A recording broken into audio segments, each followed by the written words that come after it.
વડાપ્રધાન નરેન્દ્રભાઈ મોદી તારીખ 17મી ડિસેમ્બરના રોજ સુરત શહેરની મુલાકાત આવી રહ્યા છે, જેના ભાગરૂપે કામરેજ તાલુકાના ઉભેડ ગામે અને ખોલવડ ગામ ખાતે સ્વચ્છતા હી સેવા અભિયાન અંતર્ગત સફાઈ અભિયાન હાથ ધરાયું છે। સુરત જિલ્લા વિકાસ અધિકારી BK વસાવાએ બંને સ્થળની મુલાકાત લઈ સ્વચ્છતાની કામગીરીનું નિરીક્ષણ કર્યું હતું। જિલ્લા વિકાસ અધિકારી BK વસાવા આજ રોજ કામરેજ તાલુકાની મુલાકાતે હતા, ત્યારે તેમણે ખોડલવડ અને ઉબેડ ગામોની મુલાકાત લીધી હતી। જણાવ્યું હતું કે 17મી ડિસેમ્બરના રોજ વડાપ્રધાન નરેન્દ્ર મોદી સુરત ડાયમંડ બુર્સના ઉદ્ઘાટન પ્રસંગે સુરત શહેરની મુલાકાત લઈ રહ્યા છે, જેના ભાગરૂપે છેલ્લા 3 દિવસથી કામરેજ તાલુકાના ઉંભેડ અને ખોલવડ ગામ ખાતે સ્વચ્છતા હી સેવા અભિયાનથી સફાઈ અભિયાન હાથ ધરવામાં આવ્યું છે। બંને ગામને કચરા મુક્ત બનાવવાની દિશામાં કામગીરી કરવામાં આવી રહી છે। સ્વચ્છતા હી સેવા અભિયાનના પ્રથમ તબક્કામાં 9.50 લાખ લોકોએ ભાગ લઈ સ્વચ્છતા અભિયાનને વેગવંતુ બનાવ્યું। બીજા તબક્કામાં પણ વધુને વધુ લોકો જોડાઈ સ્વચ્છતા અભિયાનને આગળ વધારી રહ્યા છે। વધુમાં જણાવ્યું છે કે હવે પંચાયત અધિનિયમ હેઠળ ગંદકી કરનાર માટે દંડની જોગવાઈ પણ કરવામાં આવશે। વિવિધ સ્થળો પર દંડની જોગવાઈના બેનરો લગાડી પ્રજાજનોને સ્વચ્છતાને લઈ જાગૃત કરવામાં આવશે। સ્થળો પર ગંદકીઓ સતત થાય છે એવા સ્થળો પર CCTV કેમેરા લગાડી ગંદકી કરનારને દંડ ભરવામાં આવશે। વડાપ્રધાને આપેલા સૂત્ર ગાર્બેજ ફ્રી ઇન્ડિયાને ધ્યાનમાં રાખી સ્વચ્છતા જાળવવા માટે અપીલ કરી હતી।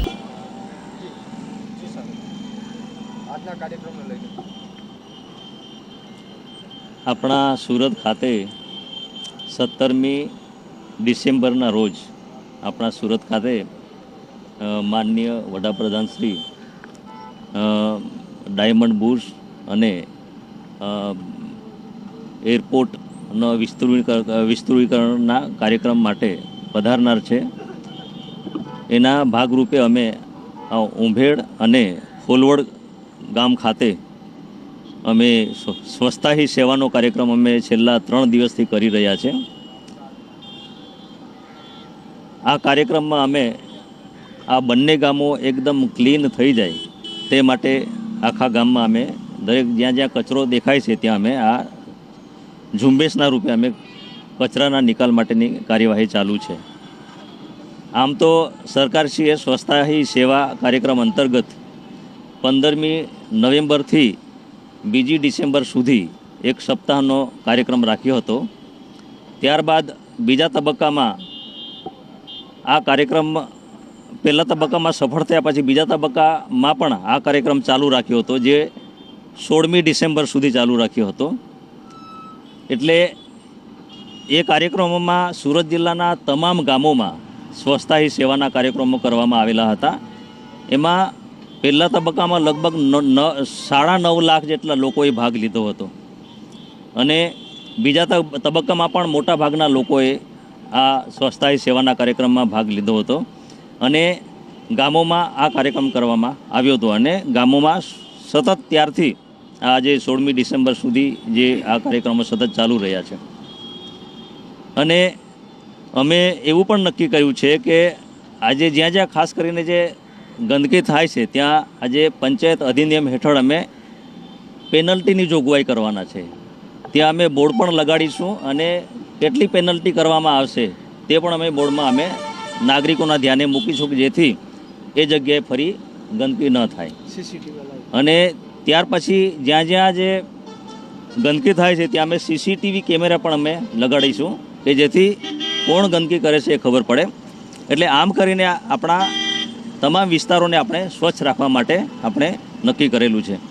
આમ તો સ્વચ્છતા હી સેવાનો જે મુદ્રાલેખ જે કહેવાય કે ગાર્બેજ ફ્રી ઇન્ડિયા એવું આપણા માનનીય વડાપ્રધાનશ્રીએ એક સૂત્ર આપેલું છે, એને ધ્યાનમાં રાખીને આપણે આ એક્ટિવિટી સતત ચાલુ રાખવાની છે।